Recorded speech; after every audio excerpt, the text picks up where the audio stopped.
आप सभी भाई-बहनों का आध्यात्मिक ऑक्सीजन की लघु ज्ञान संदेश कक्षा में एक बार फिर स्वागत है। आज की चर्चा एक उम्र की अलग-अलग अवस्थाओं को लेते हुए प्रकृति के 3 गुणों की स्थितियाँ स्थूल शरीर के स्तर पर इन पर थोड़ा प्रकाश डालने जा रहे हैं। देखिए, हमारा आपका शरीर माता के गर्भ में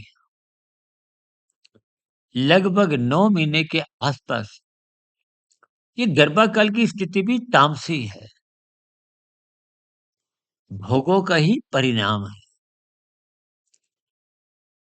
ये भोग विषय देखिए आपकी हमारी इच्छाएँ और क्रियाएँ ये राजसी होती हैं। स्त्री पुरुष का जो आपसी आकर्षण है, उसको भी रजोगुण से शास्त्रों में स्वीकार किया गया। यानी कि आपके हमारे शरीर की जो निर्माण प्रक्रिया है, वो तामसी है। जन्म लेने के बाद वो भी तामसी स्थितियाँ हैं। शिशु काल, बचपन अवस्था ये सब तामसी हैं।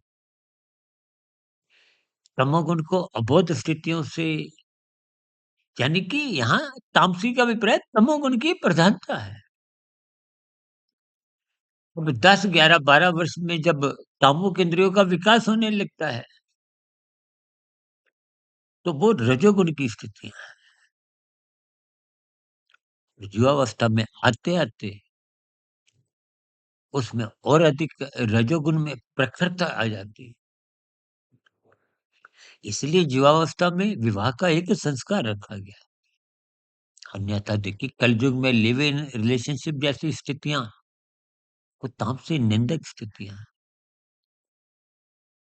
यानी कि कमरा रजोगुण 10-11 वर्ष की उम्र से विकसित होता जाता है। युवावस्था में ब्याह शादी हो गई, आपके भी गृहस्थ जीवन में परिवार बढ़ता है।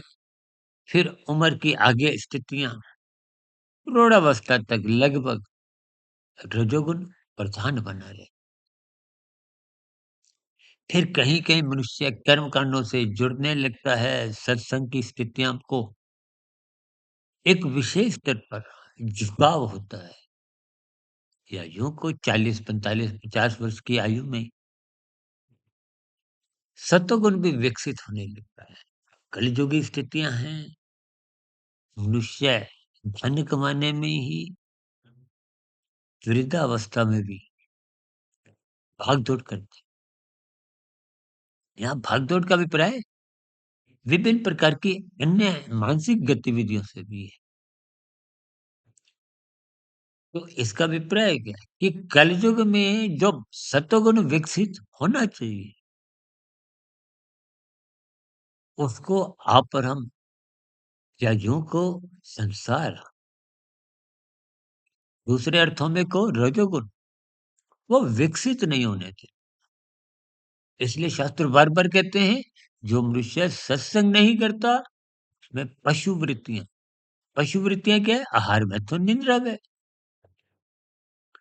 इनमें भी आपका हमारा फिर जीवन बीतता है।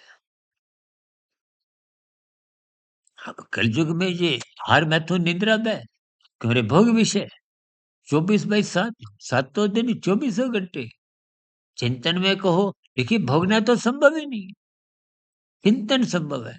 इसलिए मन फिर सत्संग में टिकता नहीं है। कर्म कांड होते हुए दिखाई देते हैं, ध्यानपूर्वक नहीं। लोभ या भय से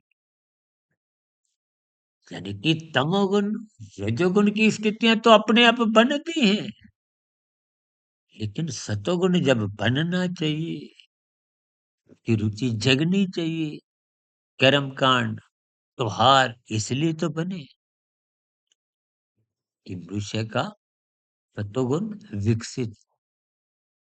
आप इन सभी स्थितियों पर विचार करें, सत्संग करें, कर्म कांडों को ज्ञानपूर्वक करें, ताकि आपका हमारा सत्संग, आपका हमारा सतोगुण, आपका हमारा गुरु परमात्मा शास्त्रों से जुड़ना संभव हो, ताकि आपका हमारा जीवन भौतिक स्तर पर सफल हो और आध्यात्मिक स्तर पर सार्थक हो। नमस्कार, शुभकामनाएँ।